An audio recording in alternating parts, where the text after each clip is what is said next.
Respiration यानी श्वसन। Each and every cell in every living organisms need energy, यानी हर कोशिका को, जीव की, उसको ऊर्जा चाहिए। These cells get their energy from oxidation of food, और ये एनर्जी सेल को फूड के ऑक्सीडेशन से मिलती है। Respiration is a catabolic process, यानी कि एक कैटाबॉलिक प्रोसेस है, ब्रेकडाउन रिएक्शन होती है इसमें, in which organic food is oxidised to release energy, जिसमें कि ऑर्गेनिक फूड ऑक्सीडाइज्ड हो जाता है और एनर्जी रिलीज होती है।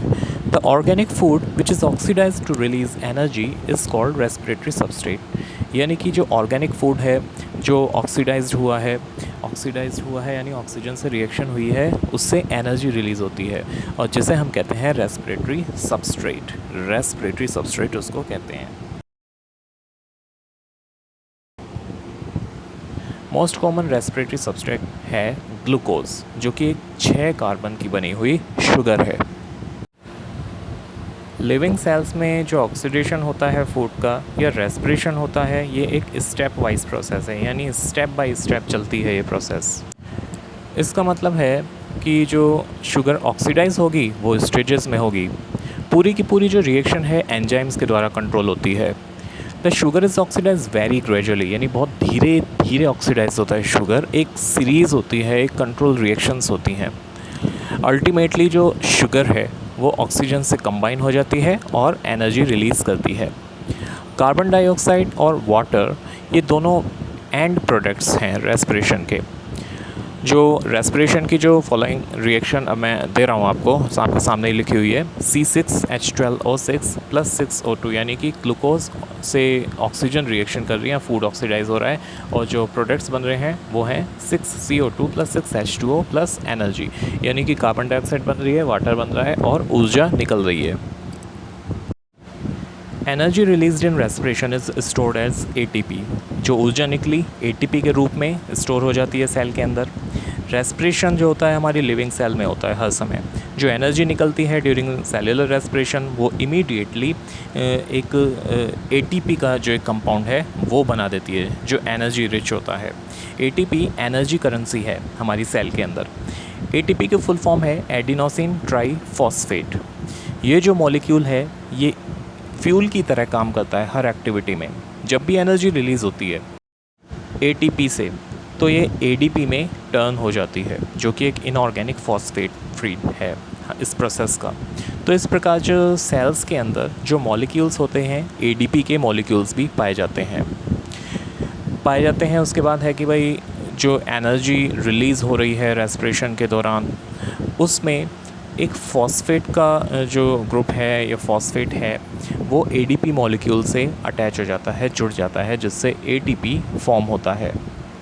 जब भी सेल को एनर्जी चाहिए होती है तो ये ATP फिर ब्रेक डाउन हो जाता है और अगेन एनर्जी रिलीज़ होती है, जिसकी रिएक्शन आपके सामने लिखी हुई है कि ATP जो है जब उसको सेल को एनर्जी चाहिए होती है तो उसमें से फॉस्फेट निकल जाता है, ADP बन जाता है और फॉस्फेट अलग और एनर्जी बन जाती है।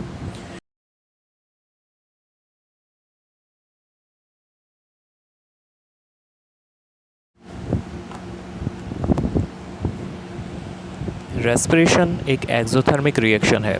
इसका मतलब इसमें से एनर्जी निकलती है। जितनी भी एनर्जी निकलती है इस प्रोसेस में रेस्पिरेशन के, वो सारी की सारी ATP नहीं बनाती, उसमें से कुछ हीट के रूप में निकल जाती है। बहुत सारे जानवर होते हैं जो हीट रिलीज़ करते हैं रेस्पिरेशन में, जिससे उनको गर्मी मिलती है। आपने नोटिस किया होगा कि रेस्पिरेशन एक बहुत इंपॉर्टेंट लाइफ प्रोसेस है।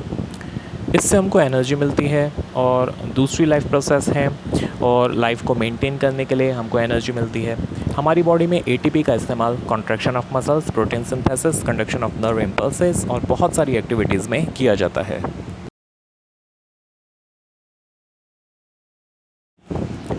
Cell is the site of cellular respiration, यानी सेलुलर रेस्पिरेशन होता है। सेलुलर रेस्पिरेशन जो होता है वो कहाँ होता है? सेल में होता है।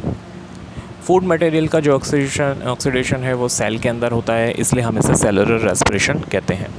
रेस्पिरेशन एक बायोकेमिकल प्रोसेस है और we should not be confuse with physical breathing. हमें फिज़िकल ब्रीथिंग के साथ इसको नहीं जोड़ना चाहिए, हमें कंफ्यूज नहीं होना चाहिए। रेस्पिरेशन में क्या होता है कि बायोकेमिकल रिएक्शन होती है, प्रोसेस होता है। फिज़िकल ब्रीथिंग क्या होता है कि हम एक्सेल करते हैं, इनहेल करते हैं, उसे हम ब्रीथिंग कहते हैं। स्टेप्स और स्टेजेस ऑफ रेस्पिरेशन। आपने पढ़ा होगा पहले भी कि रेस्पिरेशन एक स्टेप वाइज प्रोसेस है, अभी पढ़ाया था आपको मैंने। तो ग्लूकोज एक 6 कार्बन कंपाउंड है, इसका केमिकल फार्मूला है C6H12O6। रेस्पिरेशन की इस प्रोसेस में ये जो ग्लूकोज मॉलिक्यूल है सबसे पहले ब्रेक डाउन होकर 2 मॉलिक्यूल्स बना लेता है 3 कार्बन कंपाउंड के, जिसे हम पायरुविक एसिड कहते हैं। तो ग्लूकोज का पायरुविक एसिड में कन्वर्जन ग्लाइकोलाइसिस कहलाता है। तो इसका मतलब है कि भाई जो ग्लाइकोलाइसिस है, जो ग्लूकोज के मॉलिक्यूल जब ब्रेक डाउन हो जाते हैं और 2 मॉलिक्यूल्स बना लेते हैं पायरुविक एसिड के, तो उसे हम ग्लाइकोलाइसिस कहते हैं। ग्लाइकोलाइसिस की क्रिया साइटोप्लाज्म यानी कोशिका द्रव्य में होती है और इसके लिए ऑक्सीजन की ज़रूरत नहीं पड़ती है।